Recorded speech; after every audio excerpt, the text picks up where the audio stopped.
Сайн бацгаана уу? Хэрэг яриа булангаар Улсын онцгой комиссийн 35 оны тусгаарлан ажиллах хоног тогтоосон шийдвэрт холбогдох захиргааны хэргийг аниман үйлчлэлээр өдөр ярих гэж байна.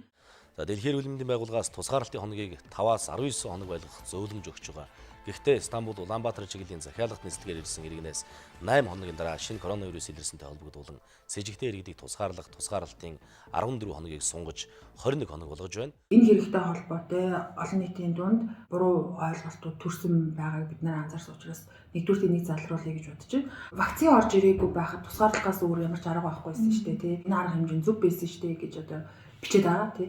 Тэгэхээр бидний маргаан бол ерөөсөө энэ тусгаарлах арга хэмжээ нь огт буруу байсан юм аа гэдгийг гэж ч юм уу тий. Эсвэл бол тусгаарлаж байгаа энэ 21 хоног тогтоож байгаа 35 хоног тогтоож байгаа шийдвэр нь буруу байсан юм а гэж анхнаасаа маргаагүй. Захиргааны байгууллага буюу Улсын онцгой комисс хуулиар өөрсдөө эрх олгогдоогүй байхад тусгаарлан ажиллах хоног тогтоох шийдвэр гаргаад тэр шийдвэрээ хууль зааснаар хүчин төгөлдөр болох нөхцөлд хангахгүй шууд хэрэгжүүлээд хүчин төгөлдөр бус шийдвэр хэрэгжүүлсэний улмаас эргэн төвчрүүлсэн охирлыг барагдуулъя гэдэг энэ үндсэн захиргааны байгууллагын шийдвэр үйл ажиллагаанд холбогдох маргааныг өгнүүлж байгаа.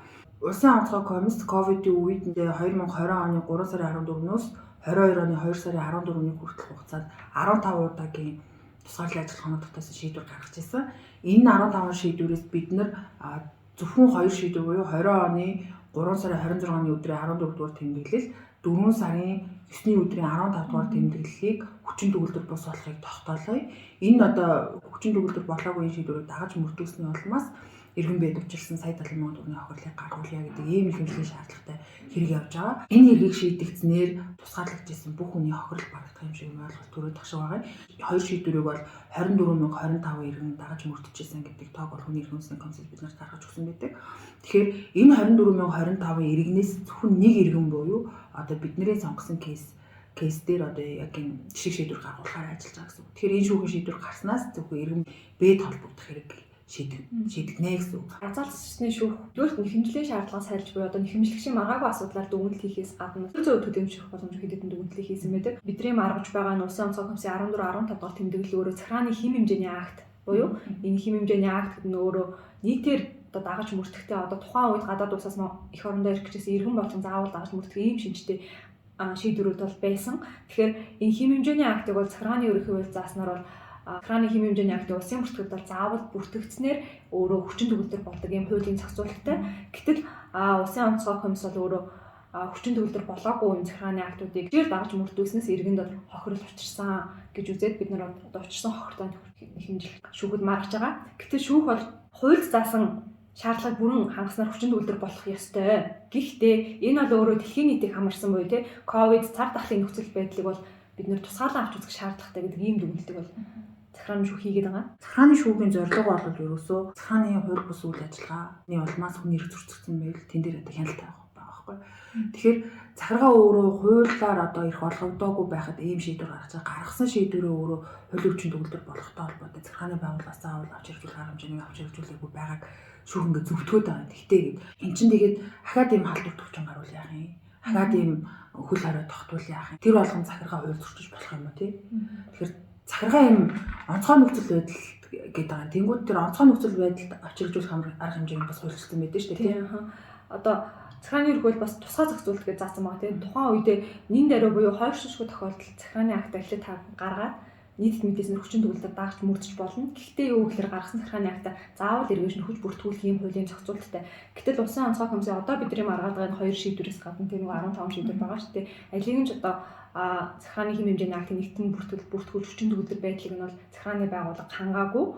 Гэтэл шүүхийн бас нэг хийгээд байгаа дүгнэлт өөрөө тухайн цаг үед хим хэмжээний акт тавигдах шаардлагыг хангуулахаас илүүтэй халдварыг дотооддоо алдахгүй байх зорилтол хариуцагчийн үед байсан гэдэг нэг юм дүгнэлт хийгээд ер нь бол энэ хариуцагчийг өмөрсөн байдлаа тийм чинь анхны тохиолдол шүү дээ гэдэг нөхцөл байдлыг ирсэн. Нэг удаа хараад үзчихье гэдэг тийм. Онцгой тохиолдол байж болно. Онцгой тохиолдлыг ч гэсэн хуульд заасан байгаа учраас тэр үргээ бол захиргааны байгууллага биелүүлэх ёстой байсан гэдэг дээр л хэмжлэгч.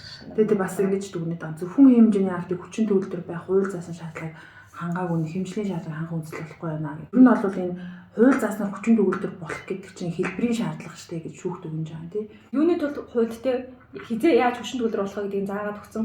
Захиргааны хэм хэмжээний актыг улсын бүртгэлд бүртгэхэд нэгдүгээр энэ актыг тэ нийтээр дагаж мөрдөх боломжтой юм уу гэдгийг тогтоодог. Хоёрдугаар энэ актын улмаас ямар үр дагавар учрах вэ? Иргэдийн эрх ашиг зөрчигдөх үү гэдэг цаатлын үр дагаврыг тооцсны үндсэн дээр одоо бүртгэхийн энийг дагаж мөрдөх боломжтой байна гэдэг шийдвэрийг одоо хууль зүйн яамны дүгнэлт гаргадаг ч юм уу. Тэгэхээр энэ өөрөө зөвхөн хэлбэрийн шаардлага биш байхгүй юу? Агуулгын хяналтыг энд давхар хэрэгжүүлдэг учраас захиргааны хэм хэмжээний актыг нэгдсэн бүртгэд бүртгүүлж энийг хуулийн хүчин төгөлдөр болгоно гэдэг бол захиргааны байгууллагын бүр гол үүрэг байх ёстой. Хэрвээ ингээд хууль зүйн яамаар хянуулаад энэ процессоо хүчин төгөлдөр болсон бол одоо шүүхийн дүгнээд байгаа нөгөө бодит нөхцөл байдал үр дагаврыг таамаглах аргагүй байсан тийм.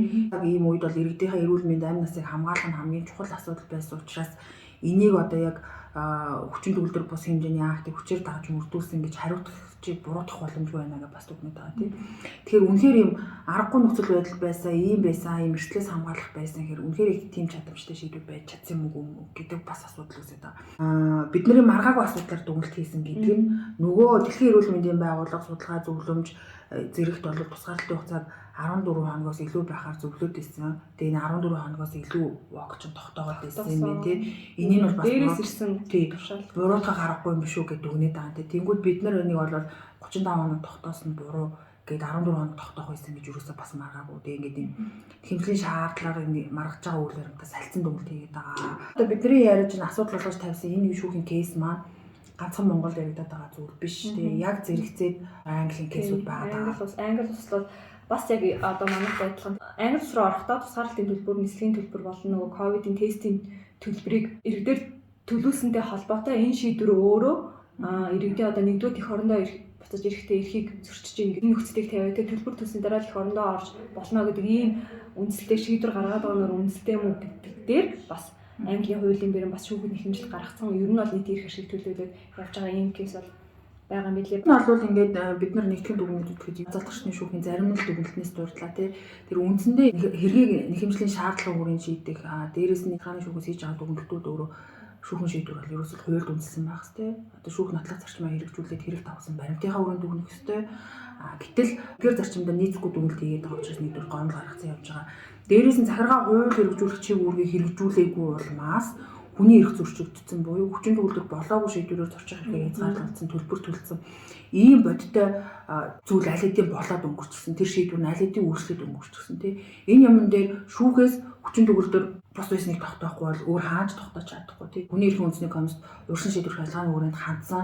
Хүний эрхийн үндэсний комисс одоо бидний гомдлыг хангаад албан шаардлага гаргасан ч тэрийг улсын онцгой комисс хэрэгжүүлээгүй тий. Хүний эрхийн зөрчлийн арилгаагүй, хохирлыг барагдуулаагүй. Тэгэхээр шүүхийн нэг шийдвэхгүй бол өөр хааж энэ одоо эрхийн зөрчлийг тогтоож өгөхгүй, хангаж өгөхгүй учраас энэ заавал шүүхэн журмаар шийдвэрлэдэг асуудал байгаа даа. Гэтэл энэ хувь зөрчил ажиллагаа шүүх маань өөрөө зөвтгөөд идэг. Дээрээс нь шүүх өөрөө ВОК-нд одоо тусгай ажиллагаа 21 хоногийн хугацаа тогтоосон 2 удаагийн актыг зөвхөн бүртгүүлэх үүргээ биелүүлээгүй гэсэн үндсээр хүчин төгөлдөр бусад тооцох нь үүсч болох сөрөг үр дагавартай нийцэхгүй гэж дүгнсэн байна. Энэ улсын онцгой комиссийн хууль зөрчсөн байна гэж дүгнчихэд энэ шийдвэрийг хэвээр үлдээе.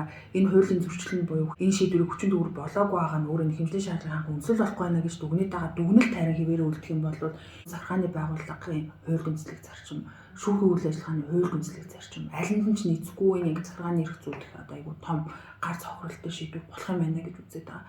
Үндсэндээ бид нар одоо эрх зүйн төрийг бэхжүүлнэ гэ хууль дэдлэх зарчмыг бэхжүүлээд ингээд явж байхад одоо хаяа хууль биелүүлэхгүй байж болох юм шиг тийм зарим тохиолдолд болох юм шиг улсын байгууллагын хуулийг биелүүлэхгүй байж болох юм шиг нэг өвчний үед дахиад нэг өвчин гарвал ингээд хуульгүй амьдарч болох юм шиг ийм дүгнэлтийг хийгээд байгаа нь харин энэний үр дагавар ямар байх вэ гэдэг дээр санаа зовж байгаа учраас энэ одоо жишг кейсийг сонгож өгөөл хийсэн.